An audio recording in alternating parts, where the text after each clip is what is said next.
성공 취업을 위한 필수 코스. 안녕하세요. 최지연입니다. 취업 스피치로 여러분들의 면접 합격을 도와드립니다. 안녕하십니까? 안정영입니다. 취업에 부족한 디테일을 잡아드리도록 하겠습니다. 학생회장 김정우입니다. 안녕하세요. 안녕하세요. 안녕하세요. 안녕하세요. 어느덧 덥던 여름이 지나가고 네. 벌써 가을이 왔습니다. 네. 그쵸. 왠지 분위기를 타고 싶은 계절이에요. 네. 분위기. 일단 덥지도 않고, 춥지도 않고, 딱 이 계절은 항상 붙잡고 싶은 계절인데 또 너무 짧아서 아쉽지만 어쨌든 가장 좋은 어떤 날씨에 저희가 있는 것 같습니다. 네. 저도 개인적으로 가을을 되게 좋아하는데 그 이유가 제 생일이 가을에 있기 때문에. 아, 그렇군요. 네. 근데 예전에 진짜 가을이 옷 입기도 좋고 참 그쵸. 좋았는데 맞아요. 너무 짧아져가지고 뭐 가을 때 딱 입을 뭐 재킷이라든지 가디건이라든지 이런 거 입을 일이 없어갖고 네. 서운한 것 같습니다. 맞아요. 네. 요즘에 너무 이 봄과 가을이 짧아져가지고 네. 예쁜 옷들이 많이 나오는데 입을 네. 기회가 많이 없어요. 맞아요. 그러다가 훅 추워지면 또 우리가 두껍게 또 외투를 입고 좀 우중충하게 또 되잖아요. 잘 아닌데요. 그래서 좀 아쉽네요. 네. 언제 한번 여기 면사포 할 때 꼭 입고 오세요. 저희가 한번 꼭 봐드리도록 하겠습니다. 뭐 뭐를 입으셔도 아름다우시니까 뭐 저희가 제대로 평가를 거의 뭐 해드리겠습니다. AI적인 답변이네요.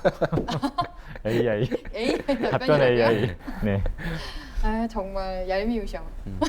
영혼을 담아서 이제 얘기를 네. 하도록 하겠습니다. 알겠습니다. 예쁜 옷은 집에서만 입고요. 네. 네. 네. 아 이렇게 가을이 오니까 취준생 분들이 참 네. 준비하면서 마음이 뒤숭숭해질 것 같아요. 이럴수록 마음을 다 잡고 또 준비를 해야 되겠죠. 그렇죠. 오늘 직무 토크 시작해 볼게요. 네. 오늘 지원자는요 신세계 백화점이죠. 신세계 백화점의 매장 관리직으로 지원을 한다고 합니다. 네. 신세계 그룹은 뭐 크게 보자라면 뭐 백화점과 대형 할인점 운영하는 이제 업체로 되어 있는데 네. 그 중에서 오늘 신세계 백화점에 대해서 저희가 좀 알아보도록 할 거고요. 네. 그다음에 신세계 백화점은 역사가 생각보다 좀 깁니다. 뭐 1930년 10월 24일 개점한 일본의 미쓰고시 백화점 경성점을 모태로 하고 있고요. 1955년 동아백화점으로 설립하였고 네. 2001년 지금의 상호로 변경이 되었습니다. 네. 네. 그렇군요. 자, 그러면 신세계 백화점의 매장 관리 직무 어떤 일을 하는지 우리 면사포 직무 기술서를 통해서 알아보도록 하겠습니다. 네.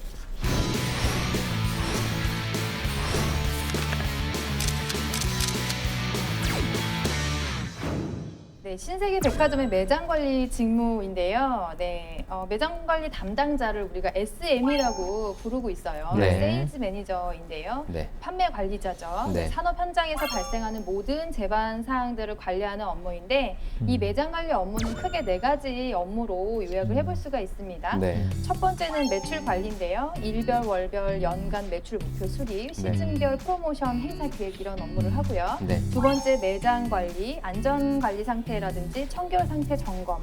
네, 그다음에 세 번째는 사원 관리인데요. 직영 사원이나 협력 사원들을 좀 관리하는 일이 그렇죠. 있고요. 네.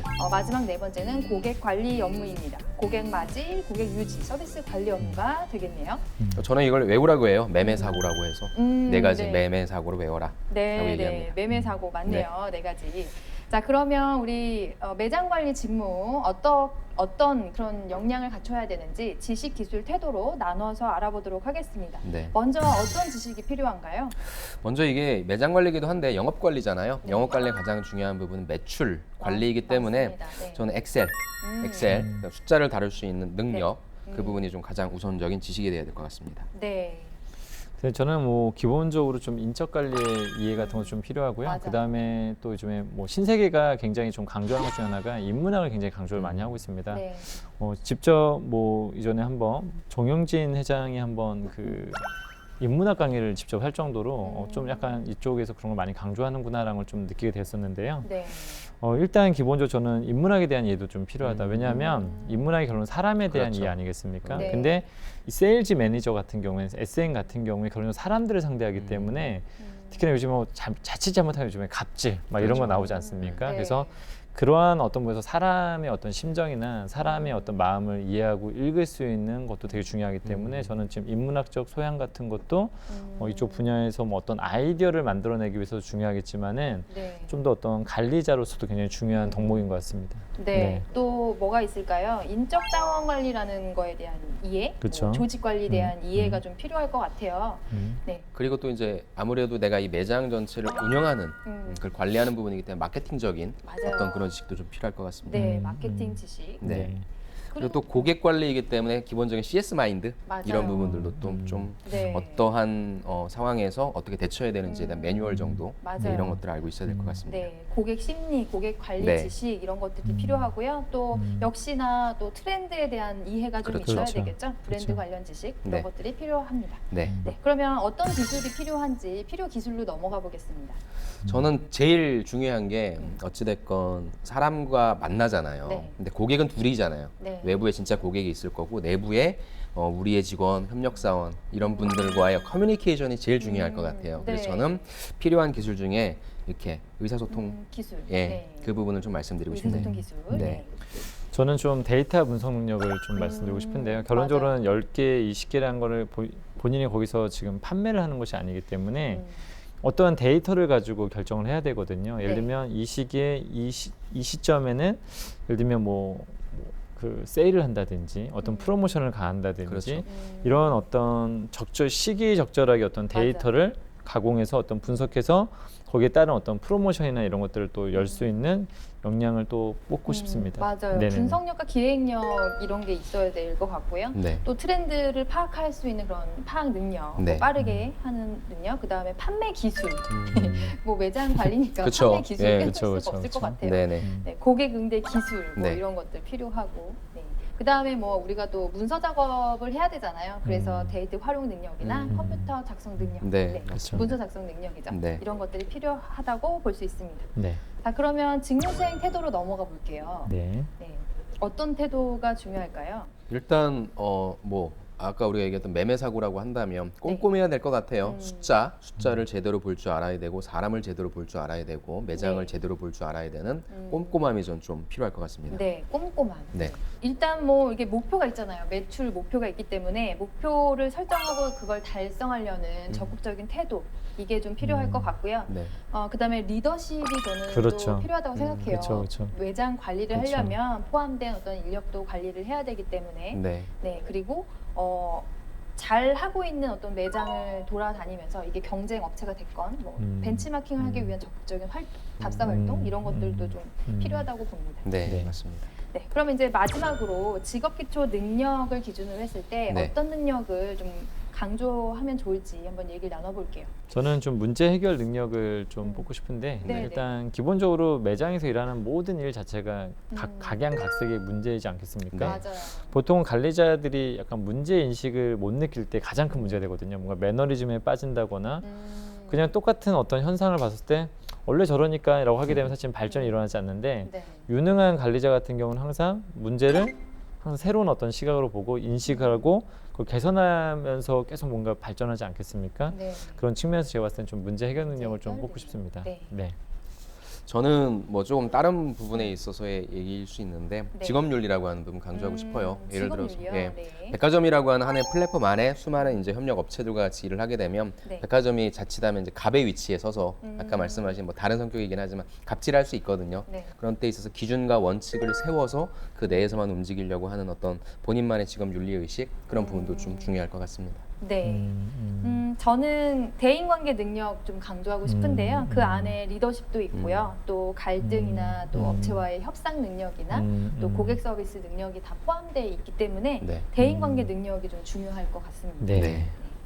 뭐 그 외에는 뭐 매출 추이라든지 이런 분석이 필요해서 수리 능력도 필요할 것 같고요. 네. 또 우리가 시간이나 예산이나 또 자원, 사원 뭐 이런 인력 관리 다 해서 자원 관리도 필요하다고 생각이 듭니다. 그래서 네. 실제 이 SM이 슈퍼맨의 약자라고 하는 말도 네. 실제 홈페이지에도 그렇게 나와 있더라고요. 네. 모든 능력이 다 필요한 것 같습니다. 네. 네, 지금까지 신세계 백화점의 매장 관리 직무에 대해서 알아보았습니다. 네. 네. 그렇다면 궁금한 게요. 네. 채용이 또 언제 시작되고 우리가 또 준비해야 될 거 무엇인지 채용 조건에 대해서도 좀 얘기해 주세요. 예, 신세계는 보통 하반기에만 뽑더라고요. 뭐 100% 정해진 건 아닌데 거의 추이를 보면 매년 네. 9월부터 10월쯤에 대졸 공채를 좀 열고요. 네, 신세계는 이맘때네요. 네. 예예예. 그다음에 신세계는 이제 대졸 같은 경우는 2014년도부터 네. 여기는 면접을 총 3번을 보거든요. 근데 두 번째 면접이 이제 일명 드림 스테이지라 그래서 네. 블라인드 면접으로 좀 진행을 한다고 합니다. 그래서 지원자 잠재 역량에만 집중하기 위해서 학교, 학과, 나이, 어학 성적 등 개인 정보는 일절 제공되지 않고 보여지는 PPT 상으로만 평가할 수 있는 그런 드림 스테이지 제도를 운영하고 있는 것이 특징이라고 볼 수 있습니다. 네, 블라인드 채용 방식을 우리가 일반 기업에서도 많이 확대하고 있는데 네. 신세계도 그 어떤 트렌드라고 해야 될까요? 채용 트렌드에 맞춰서 네. 블라인드 채용을 실시하고 있군요. 네. 아까 얘기했던 그 드림 스테이지에 대해서 조금 더 설명해 주시겠어요? 제가 신세계에 관련된 친구들 컨설팅을 많이 했어요. 네. 그래서 저도 처음에 이걸 접할 때 야 무슨 스테이지? 뭐 나가서 하는 거야? 라고 했는데 왜 그래요? 말만 그런 거고요. 실제는 그냥 PT 면접이다라고 보시면 좋을 것 같아요. 네. 그런데 이제 다른 회사랑 좀 다른 거는 신세계는 실제 본인들이 고민하고 있는 부분에 대한 주제를 줘요. 그러니까 3가지 정도 주면서 선택을 해서 어떻게 준비를 해오라라고 해서 일명의 오픈북 게임인 것 같아요. 제가 했던 친구 중에 가장 기억에 남는 친구는 이제 지금은 사이먼 아울렛이죠. 신세계 사이먼 아울렛에 갖고 있는 약점을 제시해주고 그걸 당신 같으면 어떻게 이 약점을 극복할 수 있는 방안이 무엇인지를 제시를 하라고 하는데 네. 그런 데 있어서 지원자가 얼마만큼 많이 조사하는지 얼마만큼 알고 있고 경험한 부분도 잘 녹여냈는지에 대한 부분을 만들어주시면 좋을 것 같고요. 재밌어요. 주제가. 뭐 동떨어진 부분이 아니라 내가 직접 진짜 관심 있는 사람이라면 준비할 만한 주제니까 만약에 여러분들이 2차 드림 스테이지를 가신다면 멋지게 역량을 일주일 정도 시간이 있으니까 발휘하시면 될 것 같습니다. 그러면 드림 스테이지 좀 관심이 많고 준비를 좀 잘하고 싶을 것 같은데 좀 성공적으로 할 수 있는 팁을 좀 알려주시겠어요? 뭐 제가 뭐 크게 뭐 성공을 시킬 수 있는 건 아니겠지만 왜 갑자기 작아지셨어요? 네, 좀 말씀드리자면 저는 이런 주제가 되게 재밌어요. 네. 사실 이런 문제를 같이 좀 푸는 걸 굉장히 맞아요. 좋아합니다. 네, 네.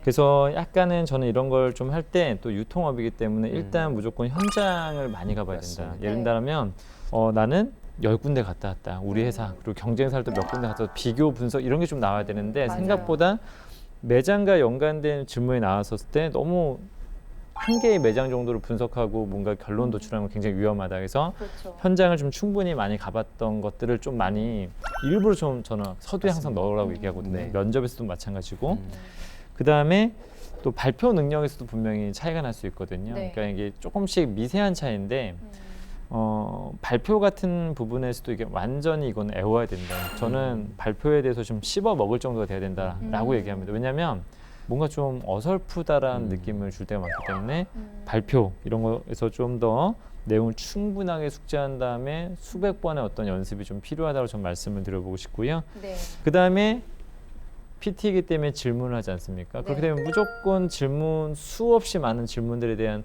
답 준비를 해야 되는데 또 어떤 친구들은 너무 제한된 부분들 좀 하는 경우도 있다는 거죠. 질문도 몇 가지만 해서 준비하게 되면은 좀 실패할 가능성이 높다라고 말씀을 좀 드려보고 싶습니다. 그 다음에 네. 현장 조사 분석에 대한 이야기를 한 가지만 마지막으로 드리자라면 네.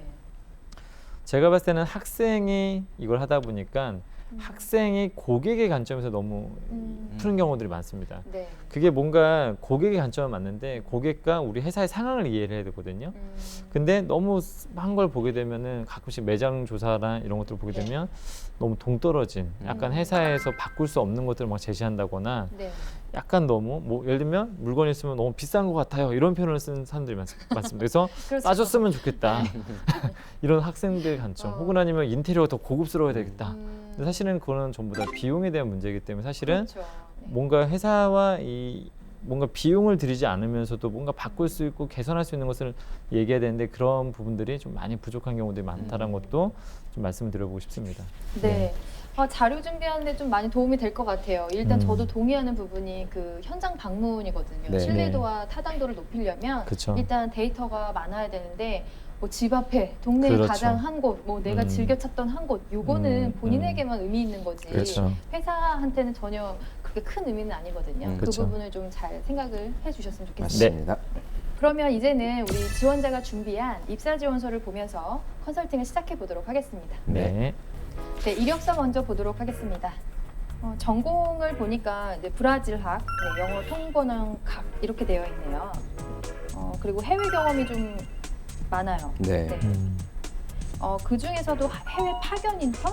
이 브라질로 간 게 있네요. 어떤 인턴을 했는지 참 궁금해집니다. 그러니까 다양한 해외 경험이 있다라고 하는 게 분명히 좀 어떤 경쟁력이라고 네. 한다면 경쟁력이 있을 수 있으니까 네. 여기에서 보고 듣고 느꼈던 점들을 좀 잘 응용했으면 좋겠네요. 네. 그리고 이제 좀 가장 눈에 띄는 부분들이 이제 입사 전 경력 사항들이에요. 네. 그래서 한국농수산식품유통공사에서 인턴했던 부분, GNM에서 통역사했던 부분과 또 이마트 신세계 관련된 부분이 있어서 좀 눈이 네. 가는 것 같고요. 맞아요. 실제 내가 판매 같은 것도 좀 해봤다라고 하는 부분과 그 다음에 전문적인 회사에서 시장 개척, 뭐 마케팅도 해봤다라고 하는 업무가 네. 굉장히 이 지원자로 하여금 뽑을 수 있는 큰 무기가 될 것 같습니다. 또 유통업체 같은 경우에는 그런 뭐 아르바이트 경력이나 이런 것도 굉장히 중요하게 그렇죠. 생각하는 경향들이 있기 때문에 네. 뭐 인턴이라든지 뭐 통역 통한 어떤 계약이라든지 이런 것도 좀 적절하게 있으면서 또 아르바이트까지 같이 껴 있으니까는 네. 뭔가 좀 더 있어 보이는 준비가 듯한 좀 잘 돼 느낌이네요. 있는 지원자인 네. 것 같네요. 일단 지금 서류 부분은 왠지 잘할 것 같은 느낌이 들어요. 네. 왜냐하면 네. 지금 일반적으로 우리가 소비자들을 대상으로 한 경험들을 주로 할 수 있는데 지금 이 친구 같은 경우에는 업체 경험이 있거든요. 그렇죠. 그래서 지금 거래처, 뭐 바이어로서 활동했다거나 아니면 이제 어떤 파트너십을 지금 발굴하는 부분에서 많은 경험을 했기 때문에 어떤 문서 작성 능력이나 아니면 업체 그 거래처를 대하는 어떤 그런 경험도 조금 다른 지원자들에 비해서 좀 눈여겨볼 수 있을 것 같아요. 자, 그러면 자기소개서로 넘어가 보도록 하겠습니다. 네. 네, 1번. 네, 회사 지원 이유죠. 지원 동기를 써야 되는 부분이고 또 네. 어떻게 준비를 했는지 보기 위한 내용입니다. 끊임없이 성장하는 신세계에서 고객 만족을 이루고 싶습니다.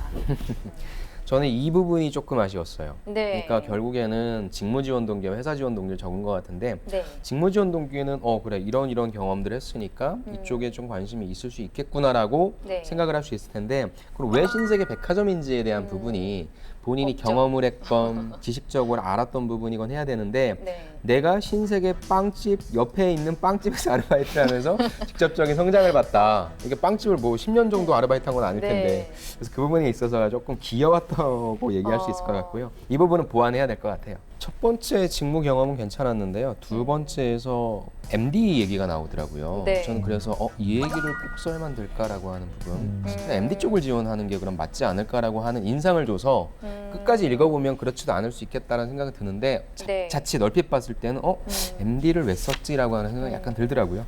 소재 선택에 있어서 좀 이거 한번 생각을 해봐야 될 것 같습니다. 표현 방법이나. 네. 뭐 일단 뭐 MD를 지원하는 건 아니지만 네. 그래도 MD와도 협력할 수도 있는 부분이고 또 유통업계에 있다 보면 또 MD라는 직무로도 전환을 할 기회도 있고 그래서 네. 저는 약간 순서를 좀 밑으로 간다면 저는 이 소재도 나쁘지 않다고 생각해요. 네. 네. 학생 입장에서 경험할 수 있는 네. 그런 경험 중에서는 좀 괜찮은 경험이라고 생각이 들거든요. 네. 2번으로 넘어가겠습니다. 네. 입사 후 포부인데 좀 이거 하고 싶은 일이기 때문에 구체적으로 좀 써주셔야 되고요. 직무 능력이 무엇인지 정리를 해줘야 되는 그런 항목입니다. 전 2번이 제일 좋았어요. 2번을 읽고 네. 나니까 아까 제가 1번에서 느꼈던 의구심이 싹 풀리더라고요. 네. 그래서 본인이 잘할 수 있으니까 일단 매매 사고를 먼저 제시를 해주고 네. 그 중에 내가 실질적으로 어떤 걸 했고 그거에 관련된 성과까지 네. 다 잘 기술이 있더라고요. 네. 그래서 저는 굉장히 좀 잘 쓰지 않았나라는 생각을 좀 해봤습니다. 그다음에 저는 좀 전반적으로 좀 1번과 2번에서 보게 되면 다양한 경험들을 지금 언급을 하고 있거든요. 그래서 내가 네. 무슨 능력이 있다라고 했는데 나름대로 나쁘진 않았는데 네. 좀 괜찮다고 생각했었는데 그 부분에 조금 첨가를 하자라면 네. 그것을 어떻게 활용할 건지에 대한 부분을 좀 드러내 주었으면 좋겠다는 생각이 좀 맞아요. 들었습니다. 그래서 네. 어떤 결과를 만들었다, 무엇을 할 수 있다고 적혀 있는데 그것을 어떻게 활용할 것인가. 근데 그게 사실은 막 500자 정도 분량이 나오거나 하게 되면 되게 글쓰기가 어렵거든요. 네. 근데 지금은 거의 약간 글자 분량 자체가 한 1000자 정도 음. 이상이 좀 되는 걸로 봤었을 때는 조금 그렇게 한 번 정도는 마무리 발언 같은 게 있어도 좀 좋지 않았을까. 내용은 전반적으로 되게 읽을 거리도 분명히 있거든요. 근데 네. 이것을 어떻게 활용할 것인가에 대한 부분이 좀 매듭이 정확히 안 지다 보니까는 약간은 좀 모호하게 끝난 부분도 없지 않아 좀 있었다고 말씀드리고 싶습니다. 맞아요. 우리가 그 스타 기법 중에서 마지막 아래서 결과랑 느낀 점, 적용하는 점 이런 것들을 아울러서 써야 되잖아요. 네. 그래서 그 부분 마지막 알 부분 보완되지 않은 부분을 좀 정리를 해주셨으면 좋겠어요. 네, 여기에서는 신세계에서 제공하는 교육과 트렌드를 바탕으로 기여하겠다. 이미 갖고 있는 걸로 활용하겠다고 얘기를 해야 되는데 지금 더 배워서 하겠다는 부분은 조금 아쉬운 표현 방법이죠. 네. 네, 그다음에 세 번째 항목으로 넘어가겠습니다. 네, 목표를 달성한 경험인데요. 열정적이고 도전적으로 한 경험에 대해서 쓰는 내용입니다. 여기에서는 이제 봉사한 경험을 바탕으로 썼습니다. 네. 저도 처음에 읽을 때는 그냥 봉사, 좀 정성적인 부분이 나오지 않을까 했는데 보니까 네. 또 자금을 마련한 굉장히 좀 어떤 성과를 입증할 수 있는 내용이어서 네. 본인이 그럼 어떻게 전략을 세웠고 어떤 방법을 통해서 이 결과를 도출했는지에 대해 나와 있어서 네. 저는 1번, 2번, 3번을 쫙 봤을 때 말씀하신 것처럼 다양한 경험이 있는 지원자고 네. 또 스스로가 적극적으로 움직이는 지원자의 어떤 이미지를 주는 것 같아서 네. 저는 괜찮다고 생각합니다. 네, 저는 이 방법 설명을 잘 해준 것 같아요. 네. 이제 보통 이제 그 가치를 판다고 하잖아요. 네. 그 가치를 파는데 지금 이거는 상품을 2,000원에 파는 게 아니라 2,000원 이상 했을 때 기부할 수 있는 어떤 그런 선한 마음을 주면서 커피를 네. 받을 수 있는 그 가치를 소비하는 관점에서 봤을 때는 네. 이걸 백화점에 적용시킨다 요것만 본다는 게 아니라 그냥 학생으로서 이런 경험을 하고 기획을 했다는 것 자체를 예. 조금 잘했다고 좀 칭찬할 수 있는 부분이고 맞습니다. 또 면접에서도 물어볼 수도 있을 것 같아요. 맞습니다. 저는 이 부분에서도 좀 지적을 좀 해야 될 것 같은데요. 네. 죄송합니다. 네, 아니에요.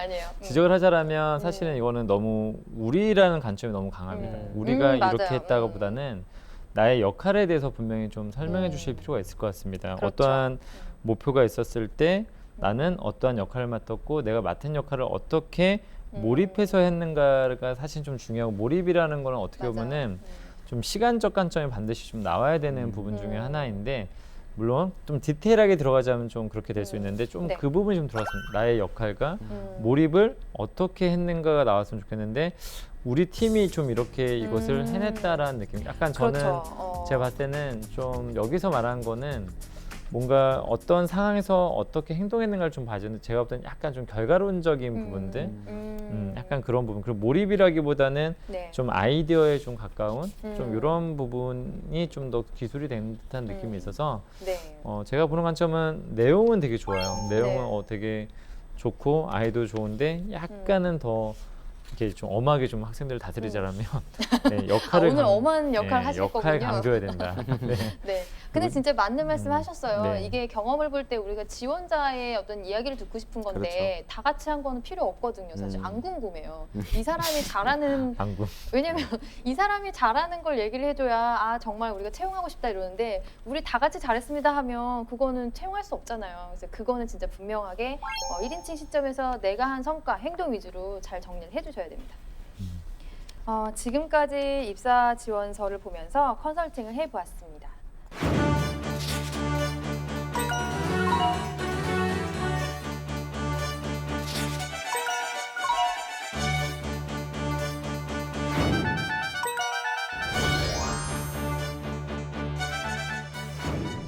네, 저는 이 지원자의 서류를 보니까 되게 궁금해져요. 그리고 면접에서도 좀 얘기를 많이 나눠보고 싶은 그 사람이라는 게 좀 저는 느낌이 좀 그런 느낌이 들거든요. 네. 다양한 경험과 뭔가 하고 싶은 마음도 많이 들고. 네.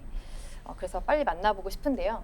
바로 볼 수가 없죠. 네, 우리 지원자가 준비한 네. 1분 자기소개 영상을 보면서 어떤 지원자인지 조금 더 얘기를 나눠보도록 항상 우리가 하겠습니다. 근데 글을 본 다음에 항상 영상을 보면 좀 뭔가 좀 아쉽다. 음, 글을 못 쓰면 영상이 괜찮은 것 같다는 네. 말들이 나와서 오늘 또 기대를 한번 해보도록 하겠습니다. 네, 기대하면서 좀 한번 보죠. 네.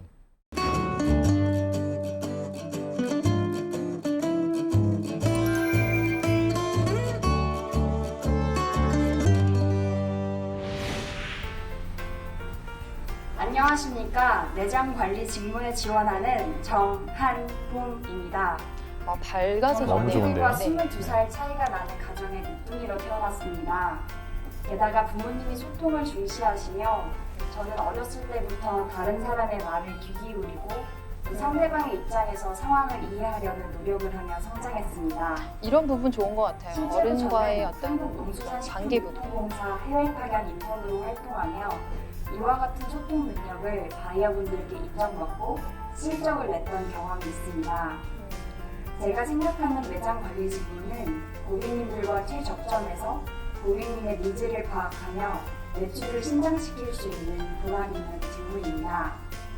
저는 이를 위하여 코엑스 수출 박람회 통역 그리고 이마트 판촉 아르바이트 전국 1등을 통해 상대방을 유연하게 설득하는 역량을 키워왔습니다. 신세계 일사에서도 고객님들의 니즈를 파악하고 소통할 수 있는 신입사원이 되겠습니다. 어떻게 보셨어요? 저는 굉장히 다 좋았습니다. 그냥 일단은 기대를 좀 뛰어넘었나요? 예, 제가 생각했던 훨씬 더 좀 뛰어난데 일단은 내용도 되게 좋았어요. 약간은 좀 성장 과정이라는 게 어떻게 자칫 잘못 건들게 되면 굉장히 유치해질 수 있거든요. 네. 근데 좀 말하는 어감이라든지 이런 걸 얘기했었을 때, 소스를 얘기했었을 때 좀 되게 자연스럽게 본인을 소개하고 있고, 그 다음에 또 눈에 띄는 것도 좀 있었어요. 판촉 전국 1등을 했었다. 네. 뭐 여러 가지 얘기도 했었지만 그게 굉장히 좀 눈에 띈 사람이었고, 네. 좀 말할 때 약간 어감이라든지 표정이라든지 이런 게 굉장히 좀 뭔가 되게 안정적이다는 어떤 느낌을 좀 주는 지원자가 아닌가라는 생각이 좀 들었습니다. 네. 네. 저도 내용도 좋았어요. 성장 과정, 그 다음에 여기에 필요한 역량이 무엇인데 내가 갖췄다라고 하는 내용 좋았고요. 스피치도 굉장히 좋네요. 신뢰감 있는 보이스와 속도라든지 호흡이라든지 이런 거 되게 좋았고요. 이미지가 또 역시 웃으면서 얘기해서 저는 이 내용과 스피치 이미지 모두를 다 합격점을 주고 싶을 정도로 굉장히 좀 인상 깊게 잘 봤습니다. 너무 빨리 합격을 주시는 거 아니에요? 이 상태에서. 알겠습니다. 저도 잘 봤고요. 네. 만약에 저는 조금 더 욕심을 내자면 이 지원자는 너무 준비를 잘했는데 네. 카메라가 너무 흔들려가지고 그거에 조금 그 신경이 조금 쓰이고요. 그 다음에 우리 한봄 씨 자세가 어깨에 긴장이 들어갔어요. 그래서 요걸 조금 풀고 자연스럽게 해도 더 매력이 드러날 것 같은데 너무 이 어깨가 경직된 상태? 그것만. 그리고 나머지 내용은 지금 저도 너무 잘했다고 생각이 들어요. 네. 네, 정한봄 씨 서류 그리고 영상까지 다 봤는데요. 네. 저희 기대 수준이 조금 많이 올라갔죠. 네. 네, 모의 면접을 빨리 보고 싶은데요. 바로 시작해 볼까요? 네. 네, 지금 시작해 보도록 하겠습니다.